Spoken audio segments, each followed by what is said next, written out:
Centonomy is 15 years old. now. Yeah. We as Africans don't value ourselves. People will ask me, how much should I pay myself? I mean, that's such a fundamental question that we don't even know how much our value is. For determining whether someone's financially literate or not. Go and do a survey. Do you have a bank account? Do you have any investments? Those are things you can tick off.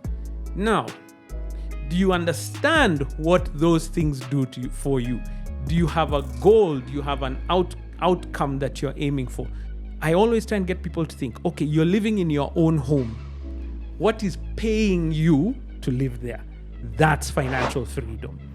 If I know what I'm aiming for, I become more productive.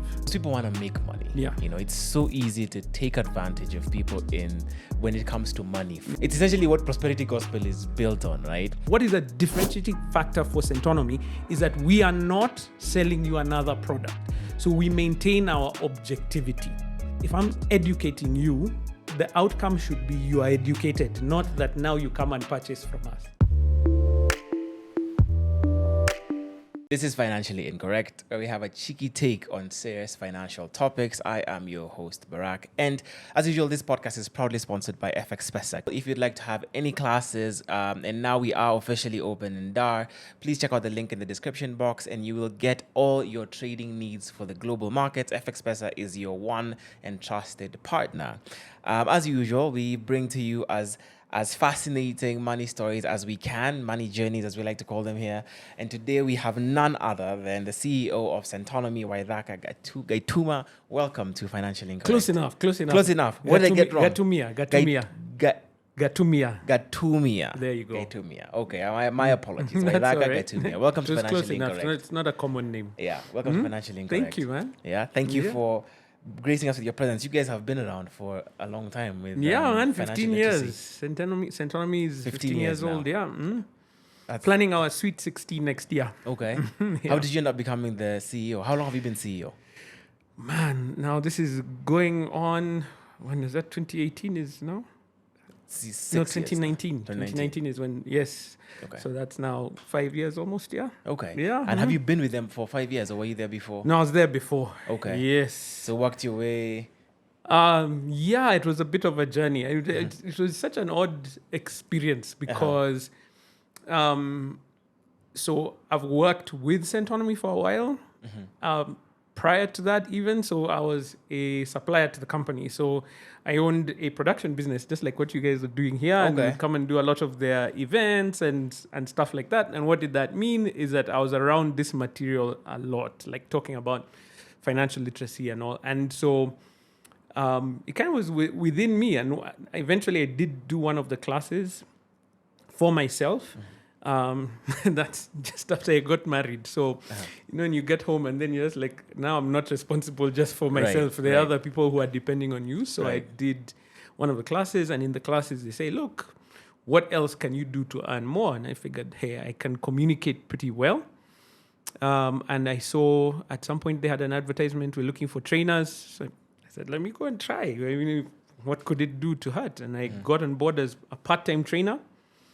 And then we had a conversation with our founder, Washeke. You should get her on this. It'll be a good experience. Yeah. And she really pitched the company to me, which I found was it was odd. Normally you go and for a job interview, you're the one pitching yourself and saying how you're good for this perfect for the role. experience, and you're trying to convince. And she was trying to convince me that this is a good company and there are places that we want to go.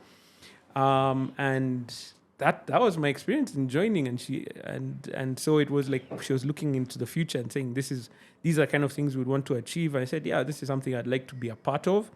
My business was failing, At the time. so yeah. No, it was. What does failing mean?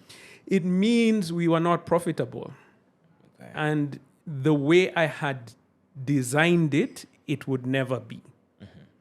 So it was going to continuously be a burden on the family. Can you give us a practical example on what not profitable meant for that particular business, or the way you had structured it? Yeah, sure, no problem. Okay, this was a revelation to me. I had been employed prior, and in my estimation, I'm a pretty good project manager. Like if you put me in charge of something, it'll get done and done well. And so I figured I can do that for myself. And that's a very different structure to running a business. And I didn't understand that. I didn't understand profit in and of itself. So I had I had a primary school understanding of profit, which is, hey, you go and buy a product from a supplier somewhere, whatever it is, bottle of water.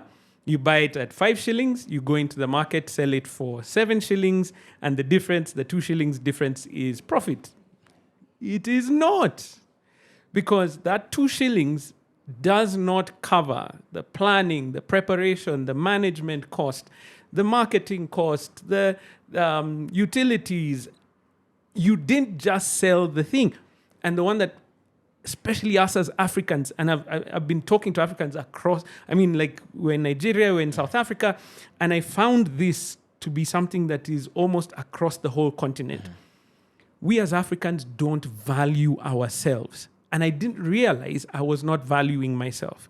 So what I was doing was, in every project that we were given, you go and you do a film, a documentary process. I'd kind of value my time as a producer. Maybe if I was the one doing the camera work, sometimes you're starting a business, you'll do it, you do everything. Right. I'd value that time, but I never understood that there was even more value that I'm bringing to this company, which is management. And I never valued that. So it meant that I was running a business with a slave manager, and that was me. Because slaves are the only people who are not paid. Right. So it meant this business could not function without that role, and therefore was never going to be profitable unless we were making more money than it would require to run, including those roles that I was not accounting for. So the way I had structured it, it could never be profitable. And I found that to be many businesses. Okay. Here in Africa, we found, I've just discovered that I run classes where people will ask me, how much should I pay myself? That's such a fundamental question that we don't even know how much our value is. And that was me. Right. So you asked why my business was failing. It's because I did not account for all the costs of running that business. And therefore, no matter what I was doing, even if the business was generating money, which is called revenue, it had never broken even and started returning a profit because there were some hidden costs I wasn't accounting for. Yeah. I don't know if you might be able to have this information, able to do this, but if you could go back and tell me, what would you have needed to do? If you can say maybe your rate card for our documentary was 100,000. Yeah. And that's considering all of these services you're providing, apart from factoring in the management cost. Yeah. So if you were to factor in the management cost, what should you have charged? Do you know? I doubt I would have changed the rates. I just wasn't doing enough work. So I didn't have that visibility. So it was a volume problem rather than... a volume and a management problem. Okay. So let me tell you where the biggest mistake happened. I sold my biggest documentary series. I sold it to Zuku. Well, didn't sell it. I actually licensed it, which was, I was like, I knew what I was talking about. I saw this is a valuable asset. Don't sell it outright. Right. License it for a period of time. Make the money from that. And it was a pretty good deal. We did. How much did you license it for? Man. You can give us a range. So for a season, it was over $10,000. Okay. Yeah. Okay. So, and we did, by the end of the run, we did over 50 episodes. Okay. Right? So it was a big chunk that was there. But the big check that came, it was small business. You're trying to figure yourself out, not many years out of college. And so you see $8,000 and you're just like, wow, we're moving in the right. That was one payment that came out, right? And here's the mistake. So I was like, I did not understand what were the main drivers of my business. I thought, young guy, hey, what can I do now? I have money. Let's buy more equipment, higher end stuff. My customers didn't care about that. customers don't care they did not care what I was using to get give the them the product. outcome. Yeah. They don't care. My cameras were sufficient for the need at that time. Now, obviously, over time, you want to increase and get better at what you're doing. My laptop was sufficient for the editing work, all the different things. The team I was with was sufficient. Here's Waithaka saying, now, upgrade everything. We bought a jib, the crane thing that was there. We bought a drone, upgraded the camera systems that upgraded, and essentially blew through $8,000 on equipment. And I went on a trip to spend dollars where they come from with my wife, explaining myself that, you know what, you're doing this for the business. I had no clue that payment could have taken could have run the business without any other business for nearly a year. And what that would have done is continue to build on it. I had no clue about that. Yeah. So I now I understand that just having revenue does not mean that you're actually going to be profitable. Okay. And simply continuously reinvesting in the business. That's what I thought I was doing in things that don't matter to the outcome. Right. Yeah, I wanted to be cool. Like I have all the best equipment, which I ended up having to sell. Okay. So, yeah. That I mean, I now understand that makes sense.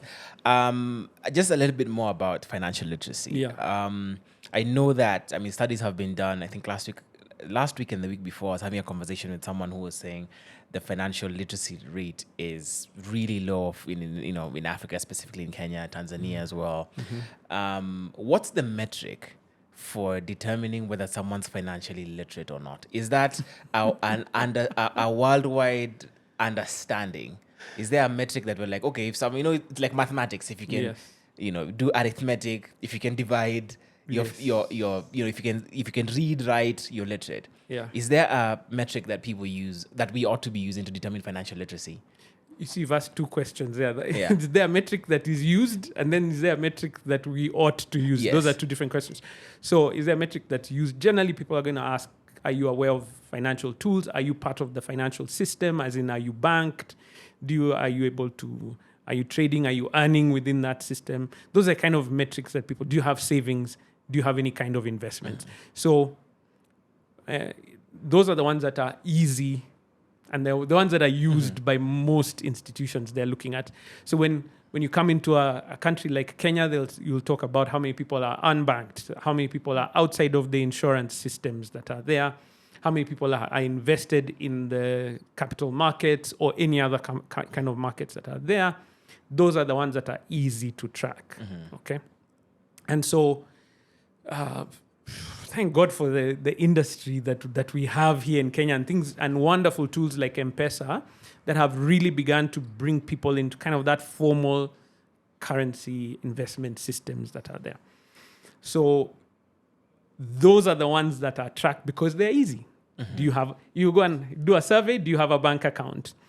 Do you have any investments? Those are things you can tick off. Now, do you understand what those things do for you? Do you have a goal? Do you have an outcome that you're aiming for?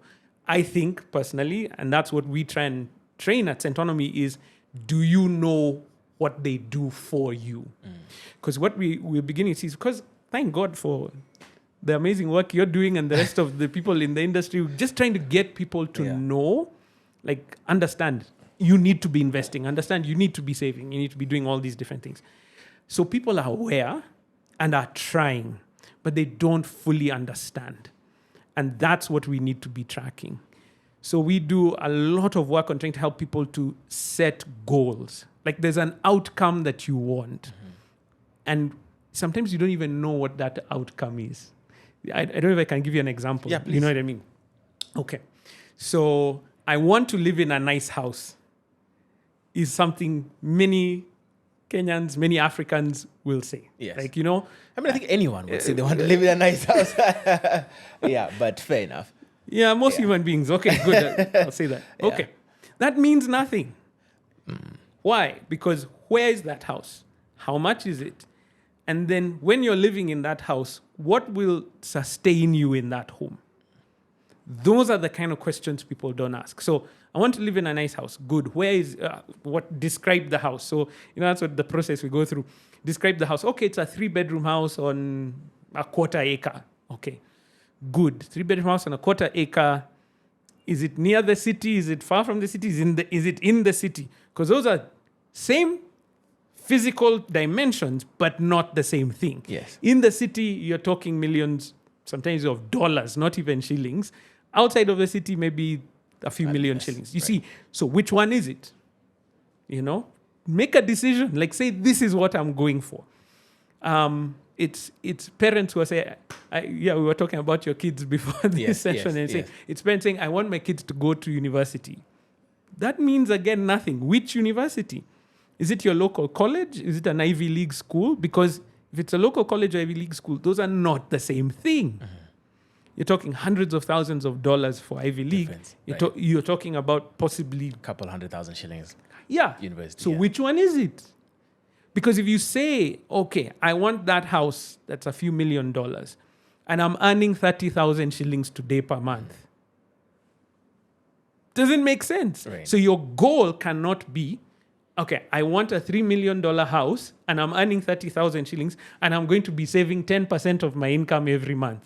You will never get to that goal. Right. So if you set the goal and say, I want that $3 million house, it has to change your income earning. That's it. Right. I mean, if you're earning 30,000, you must change that. Yeah. So what are the strategies to change that?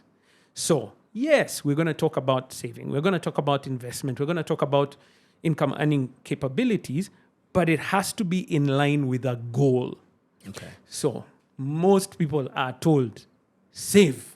You're not even told why, but you need to save. And in fact, the reason that's often given is for a rainy day. Right. And especially women. So we have a huge culture of saving.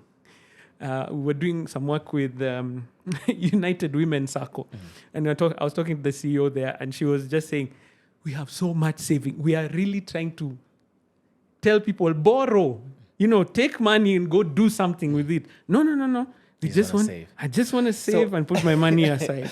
And it's because they don't have an outcome. Yeah. They don't have a goal that they're aiming for. Towards. Yeah, and that's an important thing. So in terms of trying to determine financial literacy, there's really no metric around really trying to figure out whether someone's financially literate or not. What we have is the ability of who's using financial tools. Yeah.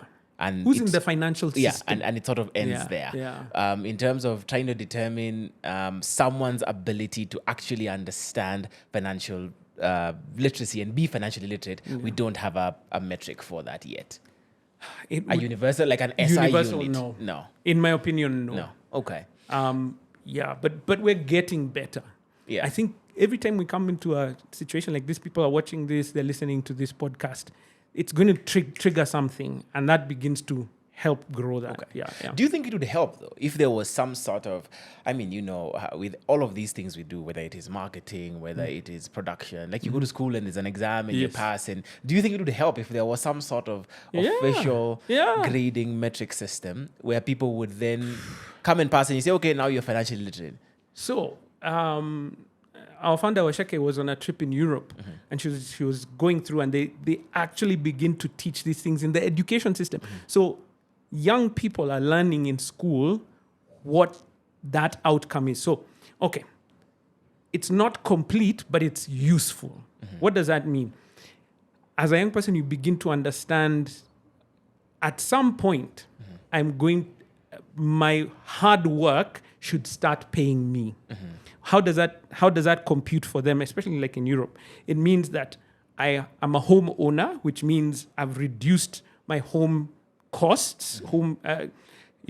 Generally, when you own your own home, it's a lower cost than renting that home on a monthly basis. So if you've done that, it's also an asset that I can use to leverage, to borrow, and do other investments to grow. So those are kind of things that you begin to think about. Number two, I have a pension or a retirement plan, which means that when I stop working, I have sufficient investments that those investments will sustain me Yeah. So that's an important goal. Yeah. Like I want to be able to retire and be comfortable, and that's generally what's happening in Europe. Here, the storyline in Africa is very different. It's mainly around home ownership. Like one of the biggest goals is I want to own my own home. But the thing that we don't understand is that the home in and of itself is not financial freedom. It kind of covers some of the costs that you'd have, but it's not free. I always try and get people to think, okay, you're living in your own home. What is paying you to live there? That's financial freedom. So that you don't even have to own your own home to be financially free. You know what I mean? Yeah. If you have a constant income from somewhere else, you own a business, you own investments that are paying you, you can rent anywhere and live wherever you want, and you're secure. That's kind of what we're looking at. You said a lot of things that have sparked a lot of questions. So, but I'll ask very few because I want to get into your story. Please. But the first one I'll ask is, Yeah. what stopped people, or what has stopped financial literacy organizations like yours coming up with an exam or an actual written test or a test of some sort? Yes. Because even in the education system, you don't learn everything. You know, when you study math, when you study English, you don't learn anything. You learn the basics, and the element of, you know, even tertiary education is there's so much more to learn, but now you have the framework to go and learn more. So what stopped institutions from coming up with a standard, formal almost like a standardized testing test system? Yeah. You know what? You're challenging me. I think it's kind of one of those things that we still continue working on. We try and tell people the exam is your life, and what we're giving you is the tools to set goals for your own life. And if you have a basic understanding, you're able to set those goals. So it's a good question that you've asked. You've actually challenged me. No one has ever asked me that. We might put something together after this. Now that you've brought it to the table. I mean, I just think it would be useful. And then the second thing I wanted to ask was, I don't know if you've thought about this, but what would financial literacy do for a society? What would it do for an economy, for example? I'm thinking about, you know, even all of our political leaders and everything, and wondering whether you think financial literacy could be a pillar upon which political campaign or a leadership position could be built on. And you know, we have a governor of Nairobi saying, I'm going to improve financial literacy in the county, and that is going to lead to an output of X, and it's going to help the economy. So do you have any research you've possibly done or any thoughts around what financial literacy could potentially do for an economy? Man, I think it would change so much, because you'd have a completely different perspective around exactly what we've been talking about. If I know what I'm aiming for, I become more productive. Like, I'm not waiting.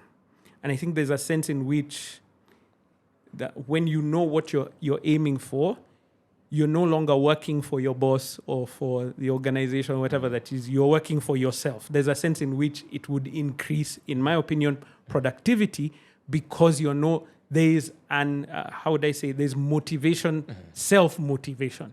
That's a big deal.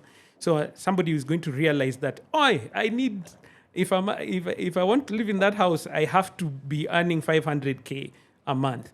That's a problem you need to solve, you know? And so it's, okay, do I get more education, or do I find another way of getting to that number? And that means that you're constantly productive. A big problem that we have is that a large portion of the economy, and even those who are involved in the formal economy, are not productive. Like, okay, they are at the minimum level of productivity that they need to be in order to be in that organization. And I know you're a business owner. I wonder if you think about it, everyone who works for you, do they come to work like they're working for themselves? Do they show up early? Are they invested in their goal? Are they growing? If they are, it means then your business is growing, which means your productivity overall is going to grow, and the same across the economy. People will save more, so there's more finance that is circulating. They will invest more again, which means there's more that's circulating, and that has a knock-on effect. So yes, it is positive, but it's mainly due to the motivation factor. I believe, because if you're motivated, you're more productive. Yeah. I think it would be interesting to see. Maybe that is a challenge I can direct you. I can throw you away more directly. We are trying. Like I wonder. if you're able to compute the advantage or someone's financial abilities or contribution to society before and after financial literacy, and then compute that to a whole society and be like, yes, the same way they say they'll create 1 million jobs, and say that if we have 1 million more financially literate individuals, it means businesses would move by X. It means That's right. it would be interesting to see. So here's the difference. So you see, financial literacy is a broad. Again, it's very broad. Yeah. Where I think you'd be able to track immediate shifts is around financial literacy in business. And that's a big focus of what we're doing right now. So we train people on personal financial management. So that's the money you have, how do you save, invest, and grow. But we also train people in how to run a business. And that's a key factor. Yeah. So you can imagine, I'm a university graduate who was running a failing business. Right. That's problematic. It meant that throughout my education system, I never understood the fundamental. I have met accountants, guys who've studied business finance, who cannot tell you what profit is. Like the fundament, they can calculate it, but they don't understand the driving principles of it. If you want to move that metric that you're talking about, like on a national basis, it is financial literacy around business. Think about this, and that's what it's a huge focus of what we're doing right now at Centonomy. We have, I believe it's something like in the region of 14 million businesses in Kenya. That's a huge number. Then this country should be just fine. Yes. We should not even just be fine. We should be growing at multiples. Why is it? Because most of those businesses are barely surviving, and they're just helping the entrepreneur survive. If we can get them to understand profit the way we were discussing just now, if I understood it, I would not be seated here with you. No, seriously, if I did, I would be in a different position than I am right now. And so we're trying to work. That's what would move the economy much faster. Yeah. Because in a business, you are actually constantly generating. The idea is to produce in order for a return to come. That's where the difference, the immediate shift in the economy would come. Yeah. Yeah. Okay. Yeah. Anyway, I guess in a utopian society, it probably exists in one way or another. But onto your story now, right? Yeah. So where do you think you fundamentally... Actually, no, before I ask that question, this is a left field philosophical question. Okay. If you didn't know how old you are, right, and you woke up, how old do you think you'd be? Wow. If you didn't know how old you are and you woke up randomly, how old do you think you'd be? With all the stuff that I have right now I think I'd place myself pretty well in my 40s. Yeah? You think you'd be around 40? Yeah. About. No, you say, no, I'm saying, you think, so you wake up, you don't know. Thinking, because I have children, I have a wife, if you didn't know how old do you think you'd be? I don't think I'd be too far from where I am. Where you are in reality. Okay. Yeah. And I want to tie this question particularly to the element of retirement, right? Okay, yeah. Because for me, and again, not that I subscribe to this particular doctrine, but retirement in and of itself almost signifies, to stop working in one way or another. Yeah. And I'm wondering, why do people want to stop? What's the difference between stopping to work and stopping to stop making money? Right? Yeah. And I'm wondering whether everybody looks at retirement in that way and signifies that by me retiring, it doesn't mean I'm going to stop making money.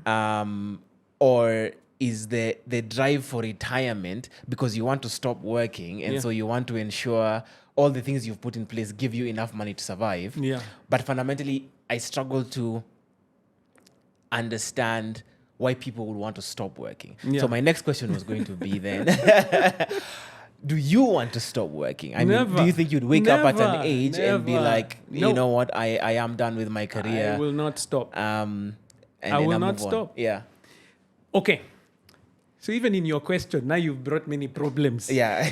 So, first of all, you said, if I retire, then I'll have enough money to survive. I do not want that by the grace of God. I want you to have enough money to thrive. Right. There's a difference. Like there's survival.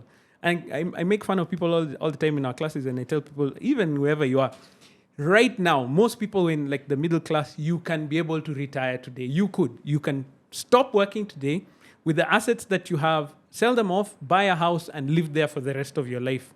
Yeah, but the question is it the house that you'd like, and is it the life that you'd want? That's the problem.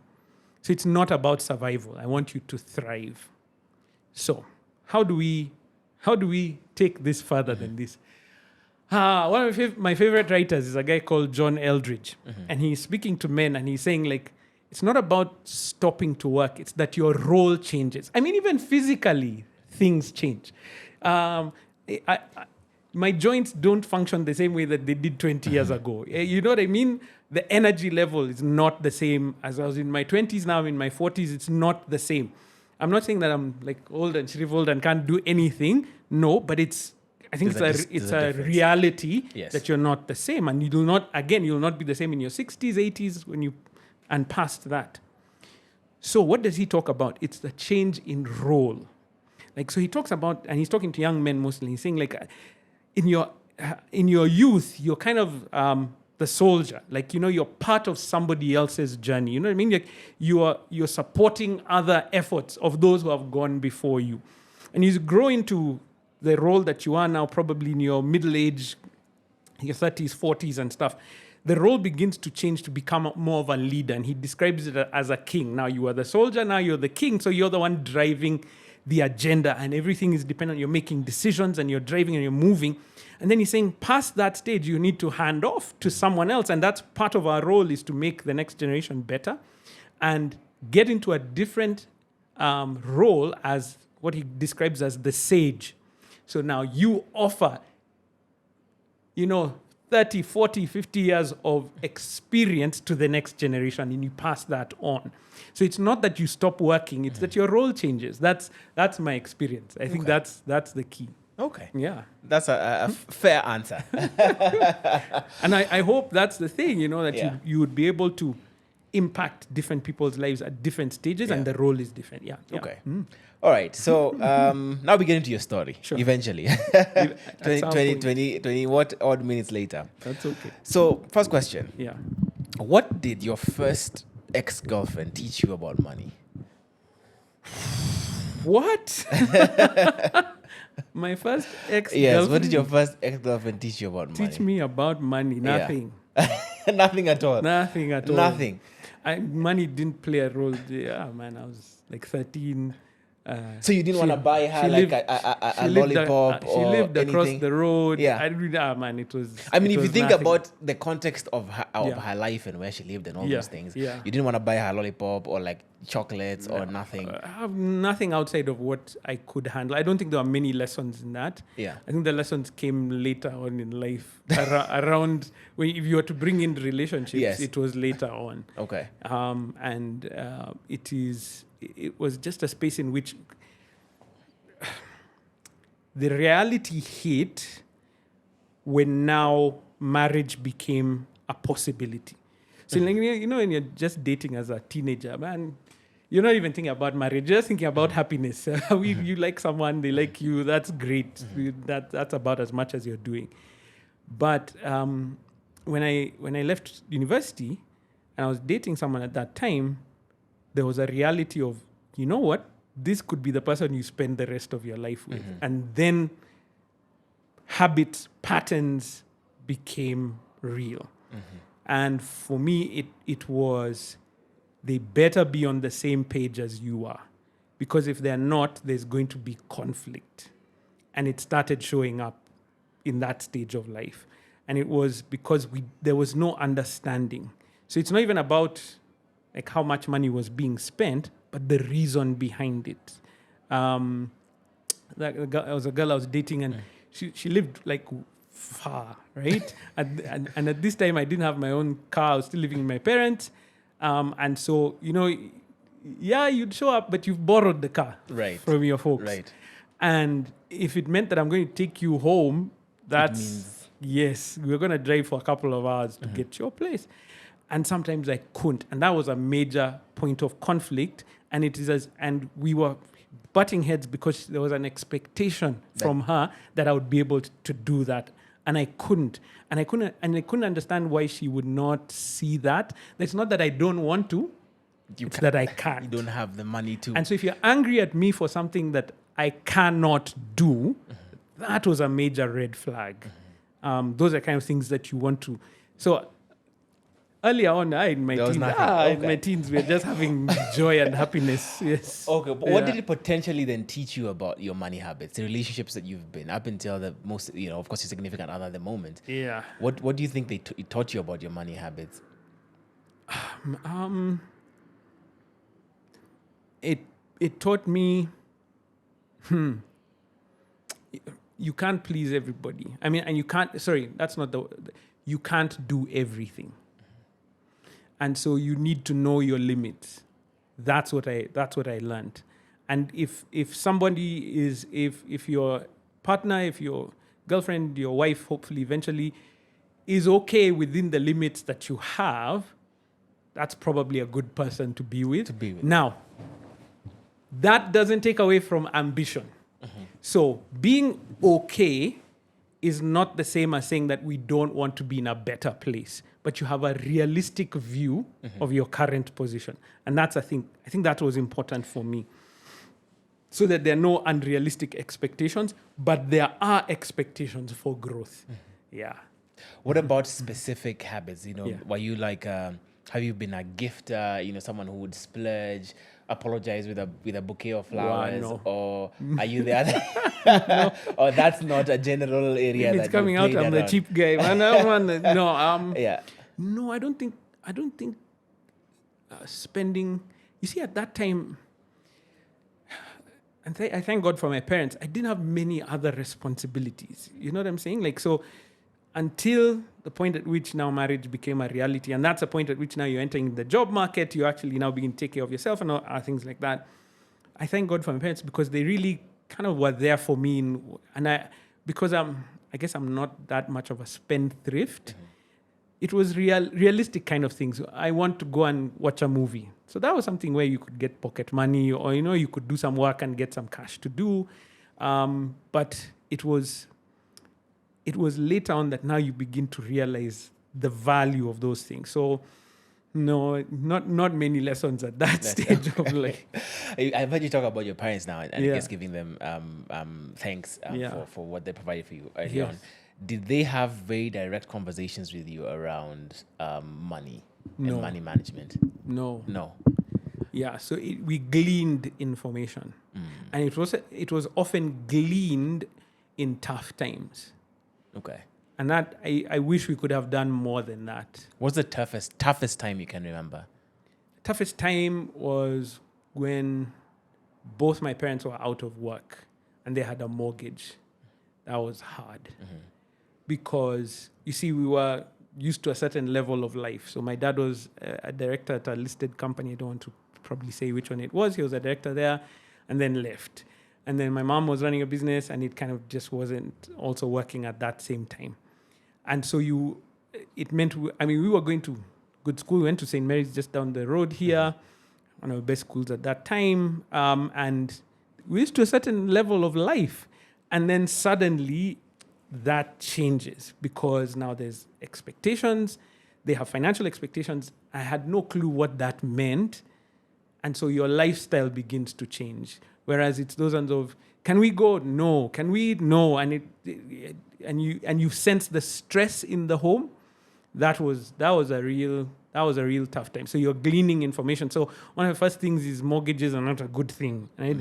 Because every time you hear the word mortgage, and it's like it's a heavy thing and it's terrible and all those kind of things.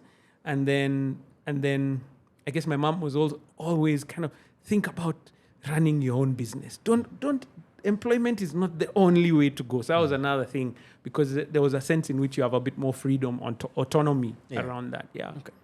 Do you think getting into the relationships that you got into much later in life, leading up to the when you got married, that you'd have had less friction had your parents talked to you directly about money and tried to give you advice or their perspectives and things like that? Do you think it would have saved you a fight or two? No.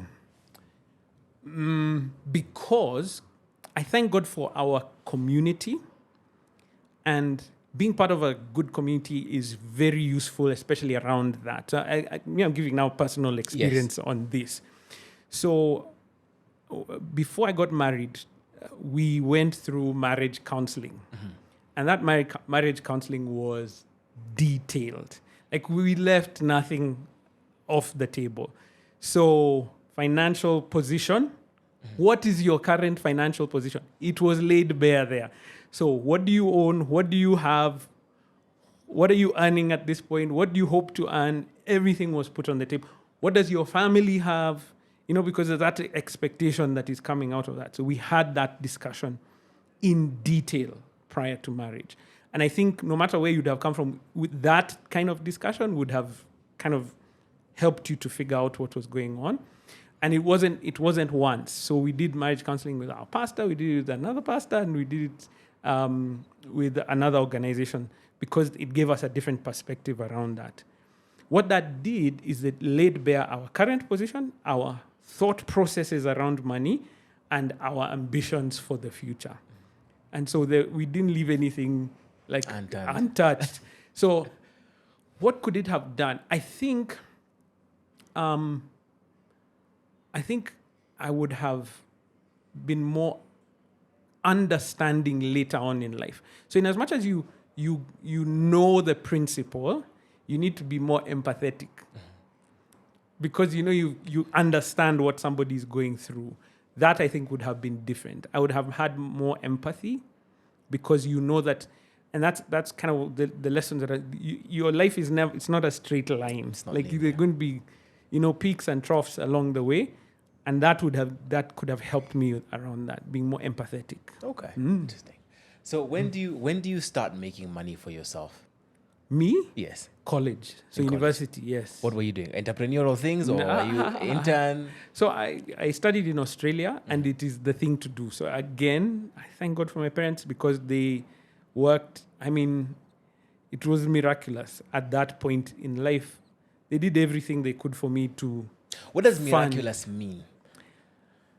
It could have been so easy for them to say, these are tough times. Please find a local university. Like that would have been the easiest thing for them to say. But I know they took loans, they borrowed, they sold property, I believe, to send me to a university that I wanted to go to. That's what I mean. Okay. And that's something not that's a easy. lot. Yeah. So they sent me to Australia. So it wasn't my first choice, but I mean, they were like open to say, what would you like to do? And so I got to Australia, and they said, okay, we're able to cover your college fees. Now, how you're going to live there, please figure out quickly, because you need to be part of helping us along the way. Oh, and it's not just my parents, it's also my family. So I'm the youngest in the family. My sister, my brother, everyone sacrificed for me to go. Okay. Everyone did. And I'm grateful for that. But when I landed, there was that, you land, find a place, and start working. So at some point I was doing 3 jobs at the same time. That's when I started earning for myself. Yeah. So at that time, so when you start earning, basically it's to survive. You're not your what do they call it? Living expenses. Yeah, because so there are also restrictions on foreign students. Of you course. can't do everything. So I had a time limit on how much I could do per month, and so it was really about finding what works for you. But it was a good experience, and this is something I keep talking about, especially for African students, because I think here in Kenya we have this idea of I'm in university and that's the thing I'm doing. So you find people are in university for 4 years and don't do anything. I'm like, why? You're going to leave university with a piece of paper. Somebody who went to another country is leaving university with a piece of paper and 4 years experience in work. That's a different thing. So I talk to young students here in Kenya. I say, please, if you're in university, you have no excuse. You should be working. Now, working does not mean you should be paid. Now, hopefully you will be paid for the work that you're doing, but you have enough time that make a proposal to an organization and say, I will work for you for free if I have to. But I need a document at the end of this time that I'm working for you that says I have experience and the things that I did for you. Because people always ask, there's that thing of, so you leave university and they're asking for experience, but you don't have experience. And that's how you solve that problem. Get involved, do something. There's enough work for them to do. And that's what I learned. So it was, yes, there for survival, but I also learned now to start saving, putting aside money. Also, you were making enough money to save and put some stuff aside. Yeah. Okay. Yeah. So you're there 4 years, I assume? Or 3. 3 years? Yes. Then 3 and a bit, yes. 3 and a bit. And you come back? Yes. How quickly do you come back and look for a job? I mean, immediately. Yeah. I didn't waste any time. And started, in the back of my mind is my mom ringing saying, please own your own business. So I started doing my own work. And we were doing essentially PR work for different organizations. And it opened up some opportunities here and there. But it was inconsistent, again, because I didn't understand the principles of business. I thought it was just project after project. There was no full planning, projections, thinking through how do we get to profitability. So I did a couple of odd jobs around the PR marketing space. And then at some point I was just like, okay, now get a job. So I did. So I was a reporter on radio. That was your first official employee gig. Yes. How much were they paying you as a reporter? 18K. 18,000. How old were you? Gross. As a university graduate. So it would become it what? 15 something. Yeah. Okay. Yeah. And at this time, have you finished all of your savings from Australia, or you still have stuff saved? Yeah. So what did the savings do for me at that time? It was like you're in my mind, it was you're purchasing assets. So you'd be able to buy a laptop for yourself or something that you're going to use to do the stuff that you want to. And also Australia is far away. So even travel costs and all those kind of things were quite high. That's what that helped with. It wasn't much more than that. Okay. And a few what we call flossets. Right. Look, I was a student. One of my ambitions, I bought a motorcycle, when I was there. So for my final year, I had a motorbike to get around the place. So, right. Yes. Okay. Yes. So that's what the savings were essentially. Yeah. So now you start working as a reporter. You're being paid 18,000 gross. Tell me about the journey between from that point to working to a financial position that allows you to get married. What are the things that happen in that journey? Best advice that I got from my boss at that time, a gentleman called Leo Slingerland. So it's a small organized family media is where I was working. And he just said, this is a small place.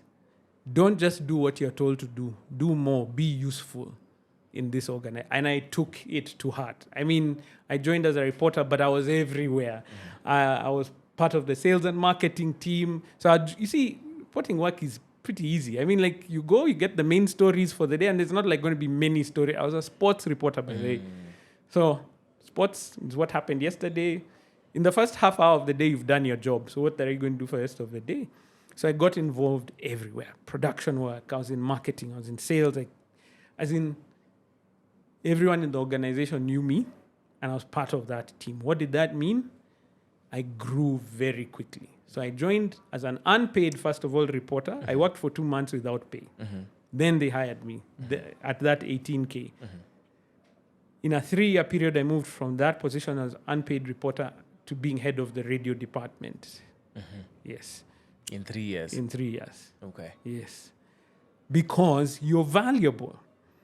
And when I'm talking to young guys, I just tell them, stop asking for a pay raise. You should be so valuable, they just give it to you. And if they don't, someone should be poaching you from that organization. So build the value.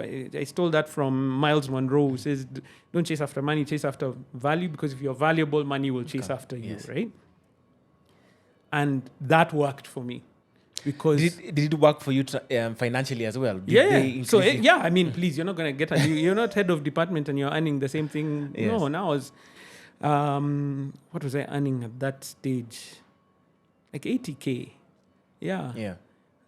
You can get married with 80K Yeah. a month. And that was many years ago. You can, That was yeah, over yeah. 20 years ago, yeah.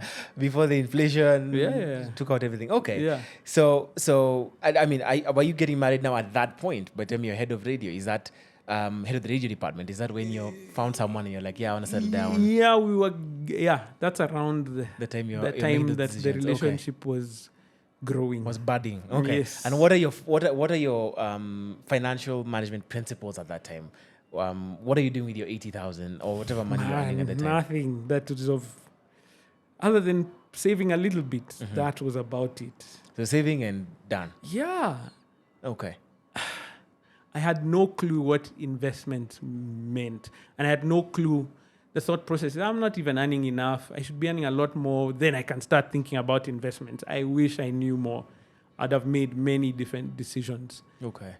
Because the compounding effect of investments over time is so powerful that even small amounts can add up significantly if you're actually investing, not just saving. Because saving is just putting aside money. Yes. It's not growing really for you. So I would have made, I was poor decisions. Also, again, as I said, thank God for my parents. Even at that time, I was still living at home. Mm-hmm. So essentially, this whole paycheck is yours. Yes, you're helping with a few things in the house, but it's not the heavy burden that it could be. Yeah.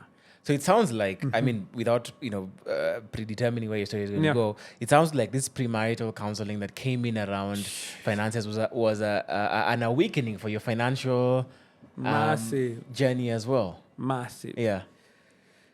Massive. So at that point, I outgrew the work that we were doing at that time. And I was just like, I can't. So one of the principles that I knew is if you're not growing, you're kind of regressing. So, and I had reached a point where I felt like I was not growing anymore in that role. And so I quit. I said, I'm going to start my own business. So that's when I started the production company. And it's in that space now you begin to do projects. You're trying to find work. You're trying to really figure out what this is about. And it was quite a journey to figure that out. But again, so you're making money. And there's a difference between making money and being profitable in business. There's a difference there. So I was making money, and now I was getting into a relationship with my wife. She was my girlfriend at that time, and we're trying to see what could the outcome of this be. And that's my first interaction now with Centonomy, because Waithaka was also starting around that time.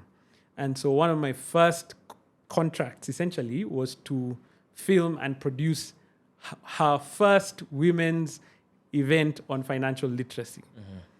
And it was quite great because I was one of the only men in the room. She was talking to women. So it was me, her brother who runs an ad agency called Brand 2D, and I think the guy who was doing the sound system at the back. We were the guys in the room. And so Waithaka speaks to the women. She says, ladies, men are in clubs, then, different rooms, and they're meeting and they're talking about business and how they can be able to grow. And so kind of like looked at the other two guys in the room, which are these clubs? Because I'm not part of those, right? And everything she was saying in that meeting, I could relate to. Like I'm saying, I can do more. How am I growing? What are those kind of things? And that's where my shift in financial literacy began. Like it became more clear to me that it's not just about earning and spending. It's set a goal, work towards it, and build towards that. That's the major shift for me financially that came. Yeah.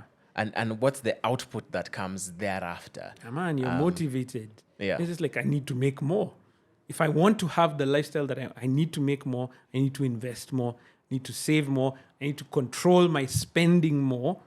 Those principles became very real for me at that time. Okay. Yeah. So then practically, what does that look like? Because, you've obviously told us at the beginning, you get to a point where you realize the business you're running isn't profitable, it isn't quite working. So I didn't realize at that time. Yeah. So I started learning the financial principles like an employee, essentially. Yes. That's what I was learning. The business principles came as a lesson later. A bit later. Yeah, that came later. So this time now, I dove into work.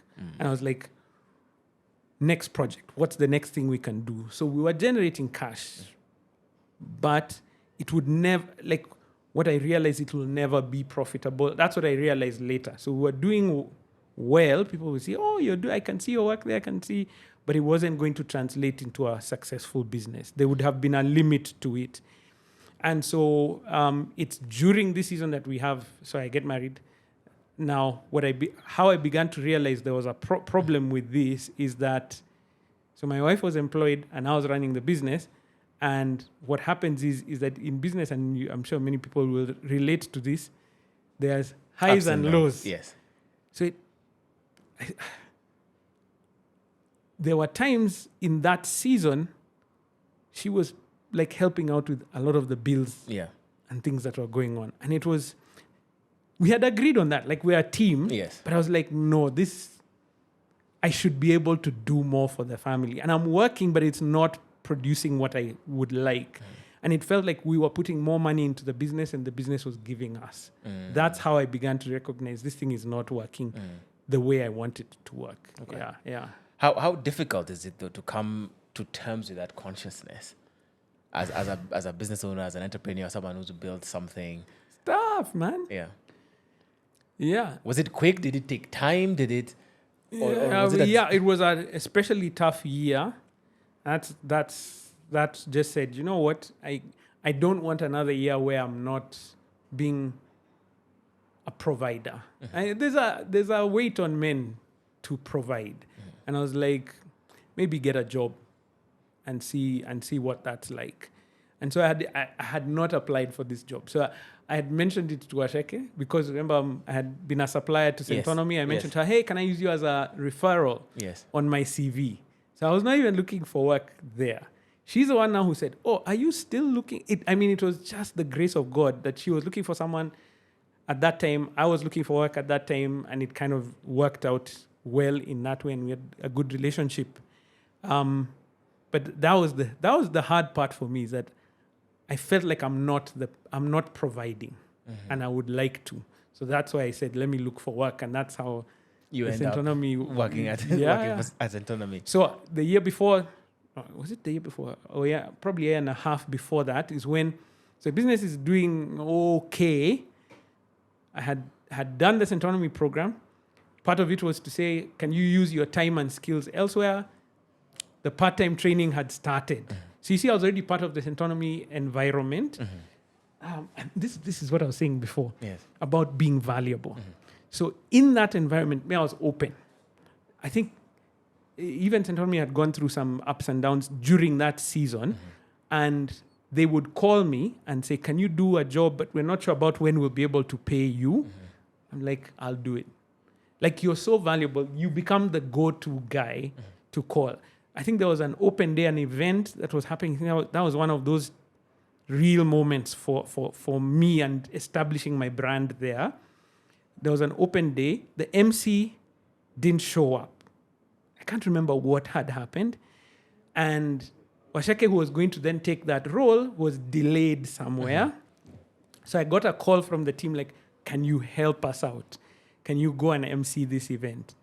Yes. I mean, the answer is always yes, as much as you possibly can. There was no even talk about payment or anything, and I showed up. And you see, that builds trust and the kind of personality that you want to have. So that's kind of what led into, hey, can we work together? And yeah, it's been a good journey since then. Okay. I want to talk a little bit now, because now I guess we're at this basic journey where you're getting into Centonomy. Hopefully now you get a bit better stability. Bills are covered. I want to talk about the financial literacy industry, so to speak, if I can call it that. And as a CEO, how profitable is it? How profitable is it to be in this business? Vis-a-vis the ethics and morals that I think sometimes the lines can be a little blurred in this financial literacy world. So you're going to have to expound on the second question. Okay, answer the first question. Answer the first question. Okay, how profitable is it? I think it's quite profitable as a business. Now, there are many people who are in the financial literacy space, but financial literacy is not their business. So you'll find banks and other financial institutions do financial literacy, but the idea behind it is if we tell people about the benefits of saving and investing, they will come and save and invest with us. Yes. So you see there's a difference in that. And so for them, often it is part of essentially marketing and getting the message out that is there. Then there's another group of people who are consultants. So they're not necessarily running a business, they are more essentially self-employed. So whatever comes to them, like you're a coach and you kind of do that. So there's money coming in. Is that a profitable business? No, because you're essentially self-employed. So you're earning a salary from your own work is what that is. Now, a company like Centonomy is an education company. We sell education. And that's what's so amazing. Part of the reason I joined is because I wanted to see how is somebody running a profitable business? Because mine was struggling at that time. To have done it for 15 years, it is profitable. Yeah. So what does it take, for example? What does it take to run a profitable educator business? What does the business model look like for the things that you can share with us? So the principles of business are so simple. They're basic. Here's the thing. Are you able to make more money than it costs to produce? That's it. That is profitability. But then you have to understand what are the costs of production of whatever service or product you're producing, right? That's all you need to know. So like if you're doing an education company, what are your main costs? So you have administrative costs. You have the costs of the team that, when you say administrative costs, you're talking about you have team members who are doing accounting, they're doing marketing, they're doing all these other things. Then you have probably those who are producing the content, those who are delivering the content. That's the basic structure of what you have. The cost of all those versus how much you're able to generate is a real important thing. So this is one of the lessons I learned. When I was in business, I had no financial targets that were based on profitability. So it was more like how many jobs can we be able to get at whatever rate, and I'd never worked out what is the cost of producing all these projects, right? So what I learned now coming into Centonomy is how much does it cost to run this system, clarity on that, and then you set financial targets that will surpass that. That now gets you into profitability. So at the beginning of the year, I came with some of my team members here. Everyone has a target. Like we know this year we have to have this number of students in order for us to not only break even, but to return a profit. It's very simple mathematics. Now, the problem comes in when you say you have to have, say, a target of 500 students a year. You see, that sets the goal. Then the rest of the team now is figuring out how do we get 500 students every year into our programs? How do we get 50 corporate clients to be able to build into that? But we would never be able to do that unless we knew the original costs of running the system and then work towards that. Okay. So any business is based on what is the cost of production. Then you aim for revenue, which is the money that you're able to make that surpasses the cost of production. And there is the hardest part. What is the actual cost of production? And most businesses have no clue. At least most businesses here in Kenya, from my experience, including me, had no clue how much it costs to run the business itself. Okay. All right, that makes sense. So do you know how many, so is 500 a target, a number that you are giving, or do you guys need 500 students to a month to be profitable? No, that's about the number. That's about that the you number look at for a year for some of the programs that we run. Yeah. Okay. The second question. No, I want to give more nuance to that answer. So our business is not. So we have two kind of directions in our business. We have what we describe as retail, where individuals come into our programs and they pay to be in the classes that are there. And then we have our corporate side. So we offer our training to organizations. So that model is slightly different. We've also got into publishing. So you have multiple streams of revenue within your business. And each one of those streams of revenue has to be the revenue, which is money coming into your business from sales, has to be more than it costs to offer that service. Yeah. Okay. That makes sense. The second question I was asking was essentially around, I feel, because people want to make money. Yeah. You know, it's so easy to take advantage of people when it comes to money from teaching some, you know, to come and tell you, it's essentially what prosperity gospel is built on, right? I can, you know, if you come and take this course, yes, you know, you'll be better and all of this will move forward. And so the question I was asking around the ethics in the financial space. Do you think they're a bit fast and loose, and do you think there ought to be better regulation around that? Because I'm also going back to where we started our conversation on the lack of a metric or a measurement of financial literacy. So even if you do take my course, for example, I cannot in one way or another really give you anything to be like, yeah, you're financially literate, you know, whereas with an traditional education system, so to speak, if you pass maths and you have a 70 or a 60, whatever the case is, like, yes, you can do calculations to this. You can, to a certain level. You're expected to do that. Yes. But it doesn't mean that you're going to be successful. Yeah, agree. You get what I'm saying? It gives. I love what they say in universities, that now you have the power to read. Yes. It's not the power to make money. So that's what the education system does for you. Okay. Put that aside. Yeah. We believe at Centonomy, if you've been through our program, you are financially literate. Why? Because it gives you the tools to navigate the financial system. Okay?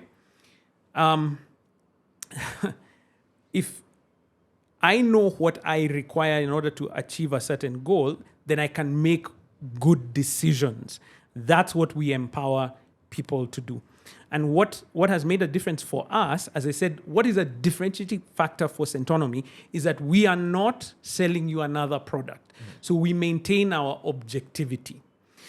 When you go, so I'm not against them, but most banks have a financial literacy element to them. In fact, they even offer financial literacy for free.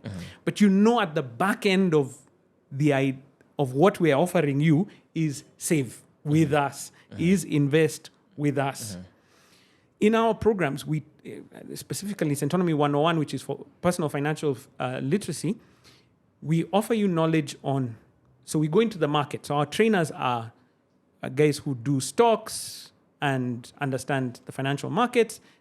Real estate is a big issue. We talk about insurance, we talk about tax, and we go into the market and get industry experts. So they give you a broad perspective on the financial space, empowering you to then go and make decisions. Yeah.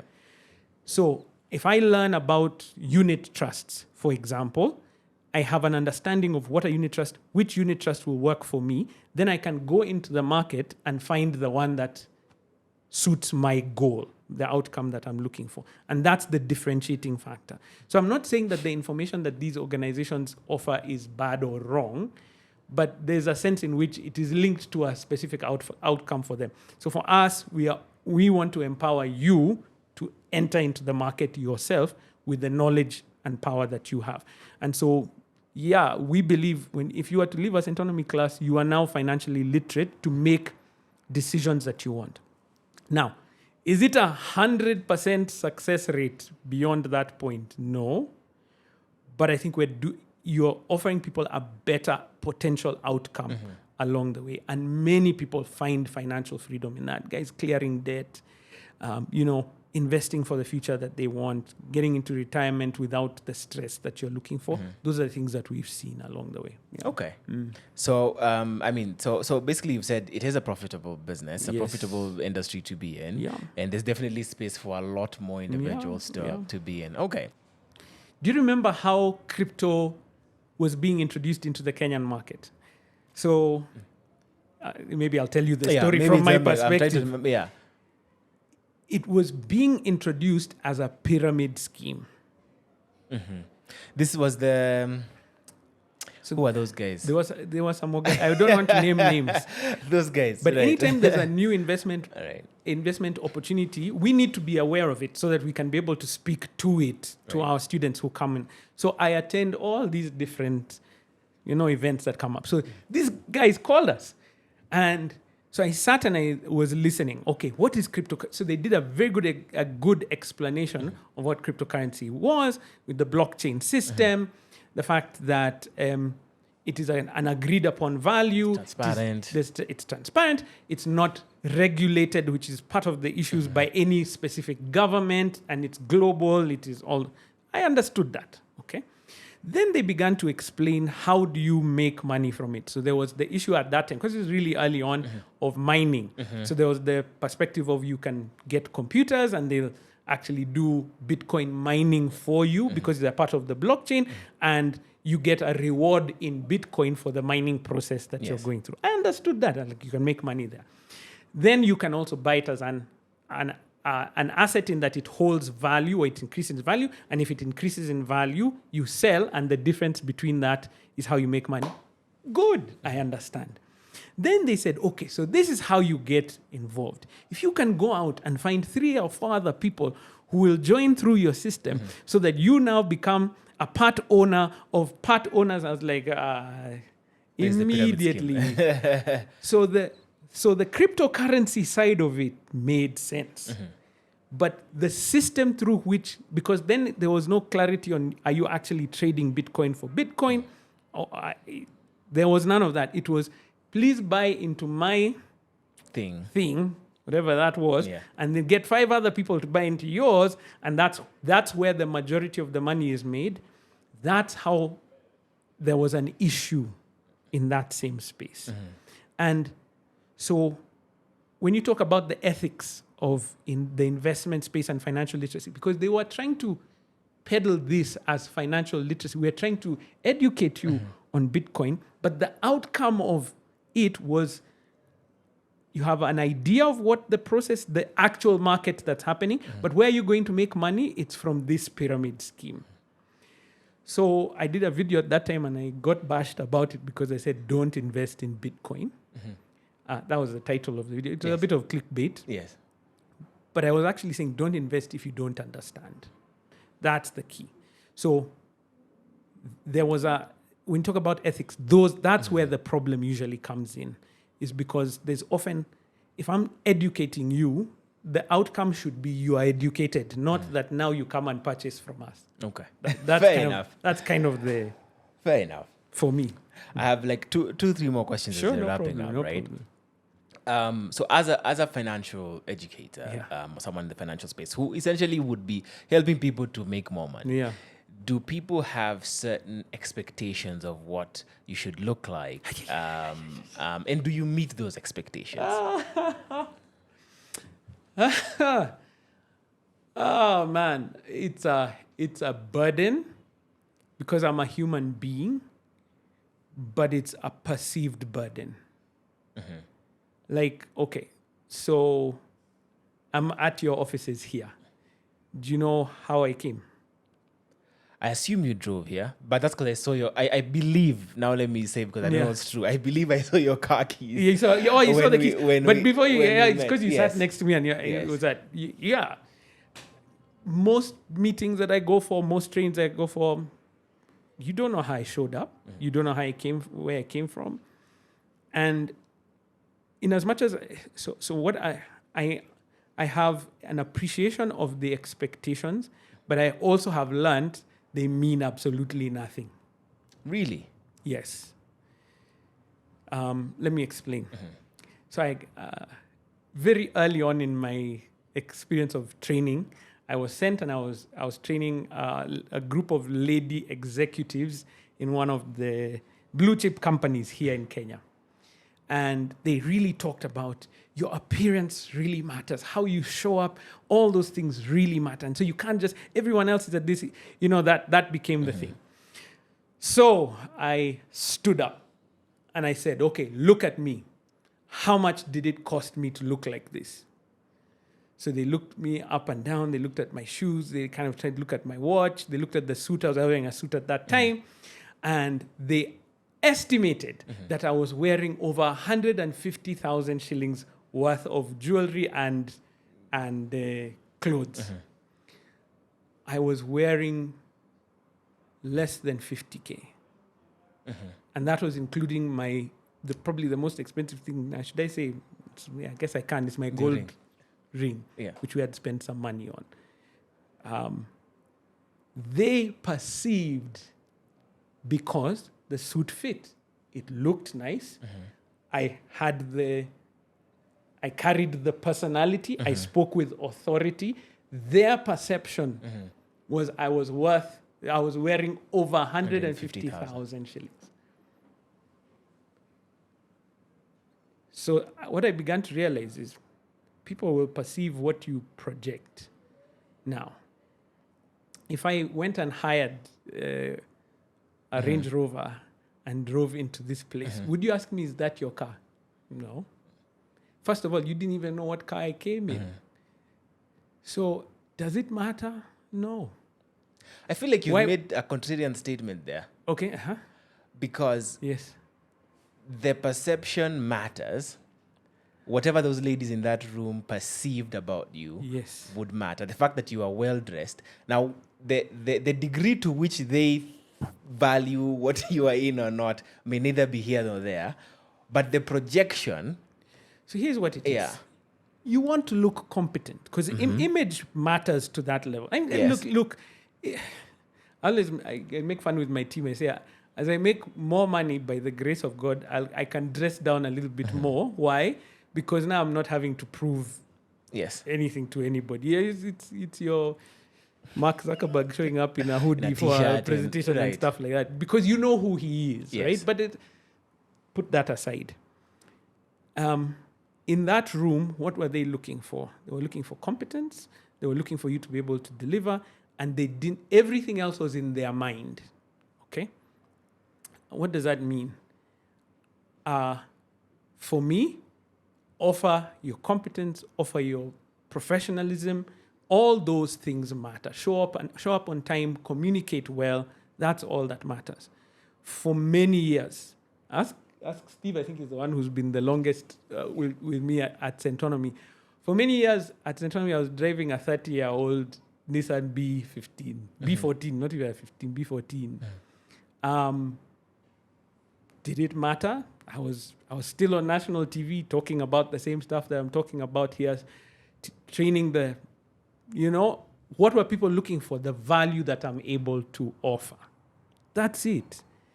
I'm driving a nicer car than that now, but that's by the grace of God and by the work and the circumstances have gotten me to the position that I am right now.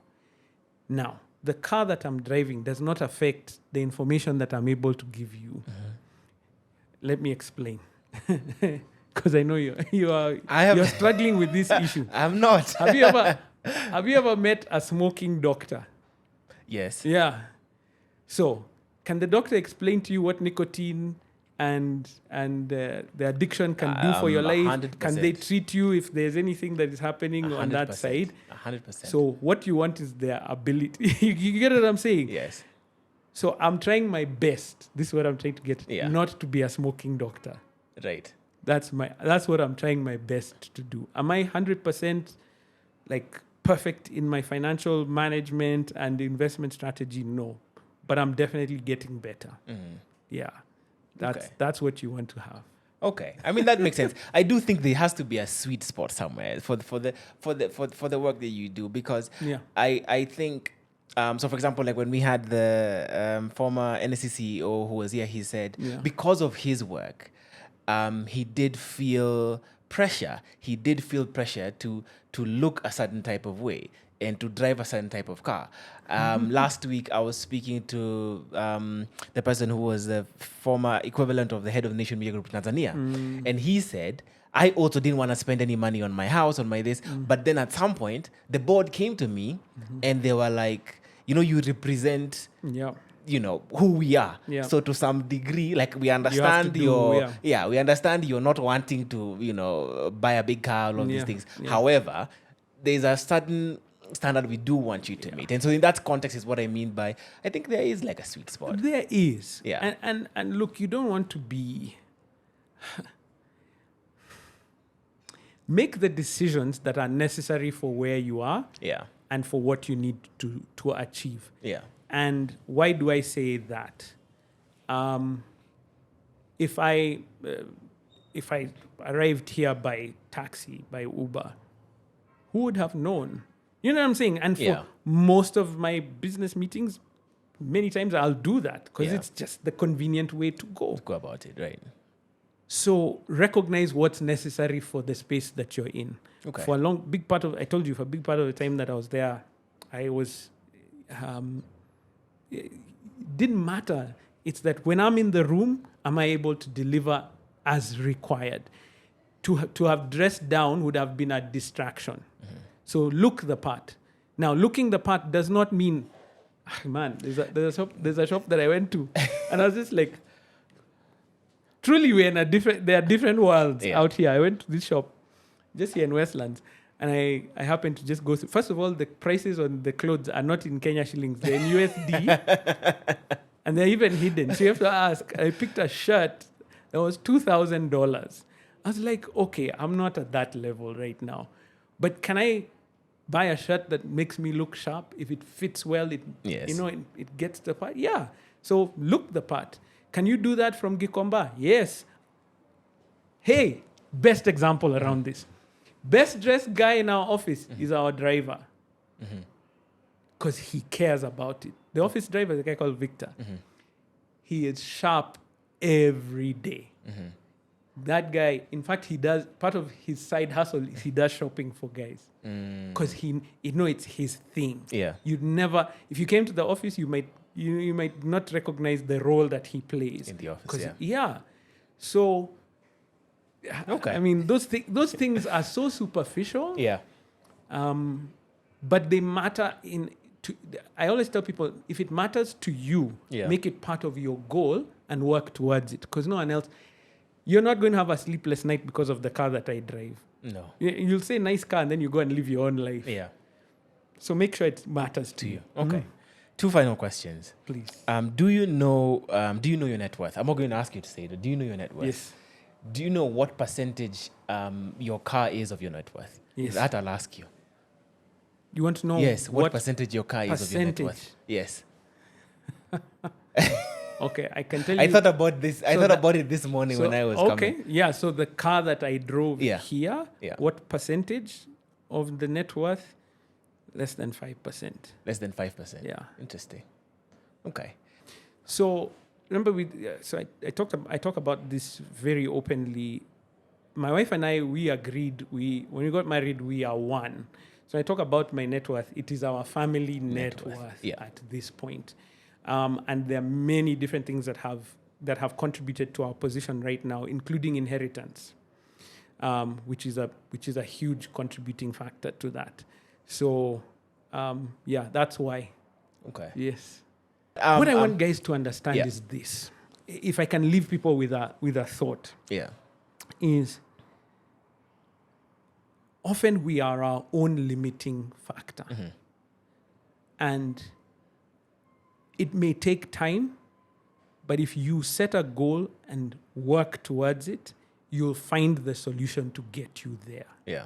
And if people can understand that, it's how you begin to see the story that was run, I think it was on K24 a couple of years back, of a guy who sells maize, roast maize on the corner there, and he bought a manyanga. And he just said I kept putting money in my sacco, small amounts over many years. Now I can be able to do that. Those are the kind of stories that you want to begin to recognize. You can recognize the number of people who are uneducated, who are extremely successful. Why? Because they figured out this is the thing where I'm able to get value. You can figure out the people who are in the corporate world who just seem to get promoted more than others. Yeah. Now, I'm not talking about the corrupt side where, there are There's other deals things and other and- things. right. But there are some people who they join an Just get the work organization done. and they grow. Why? Because they come in with an attitude of, I'm going to grow. Right. If you offer that value into the world, you will get the result That you of that. deserve. Okay. Yeah, that's the thing. I have my final question. It came. Well done. Well done. It came. What is Yes. an embarrassing financial decision you made Yes. that you'd be extremely embarrassed about as a financial educator and the CEO of Centonomy that you can share with us? Yeah. Blowing $8,000. That was the story. Not the one at before you were CEO Yeah. of Centonomy. Okay. As CEO of Centonomy, what's a thing that you've done That would be that you're like, you know embarrassing. what? Well, embarrassing is a wide No, a definition. poor financial Yeah, decision is what you're looking. Basically, Okay. a poor financial decision that you've made. That and you want me to tell people Yes. just now? Because I mean, we are all human. I mean, you said yourself you make mistakes. We are all human. Yes. Yeah. What is it? Oh, man, if One that you can share. There must be one that you can share. I knew, I'm telling you, that's the power of having people around you, because it's very hard for me to make like serious financial decisions now by myself. Mm-hmm. My wife will check me because everything is on the table. We know everything about each other. Mm-hmm. So even if it wasn't a decision that you executed to the end, But I don't have thought it of was a me. thought process, and then someone stopped you along the way, and you were like, okay. Oh man, I'm trying to think of something that would be of interest. What did we do? What have we done? I can't think of Even if one it was right getting, now. even maybe it was a con, or maybe it was like, for a second or two. No, but no. Someone tried to con me. But again, so they attempted, but again, by the grace of God and through the choices that we were making at that time, the con didn't go through. I made a purchase of Instagram. So I saw a really good deal for a TV. We had just moved houses. So I was like, we need the TV that we had didn't fit in the house that we were. So we needed a new TV. I saw a really good deal and I purchased online just from this organization. And they were supposed to deliver. And they just kept delaying the delivery, and just it didn't go through. Now the money had left the account, but again, the grace of God, we didn't do like a cash payment. It went through like the normal financial system that's there, and because they were fraudsters, they didn't give the right information on the account that was supposed to be given. So the name of the business and the account number were not matching. So the money didn't go through. So the money left my account, but it was returned. Yeah. Okay, that's we can take that one. We Yeah, can take man. that one. But you can think about it for the next time. For the next time we have you on, surely No, there must be one. No, but I told you, it's important to know that. Like, Yeah. I spent money that could have sustained that Yeah, the story I the told you $8,000 before, one, yeah. and I didn't understand it at that Yeah. point. Yes. Okay. Yeah. Well, thanks so much for coming on to Financially Incorrect. For you guys, thanks for watching. I hope you enjoyed this episode. Next episode next week on Friday. Keep watching, keep subscribing, keep liking, keep commenting. Any other questions you have, please put them down in the description box and we will send them to him. Thanks.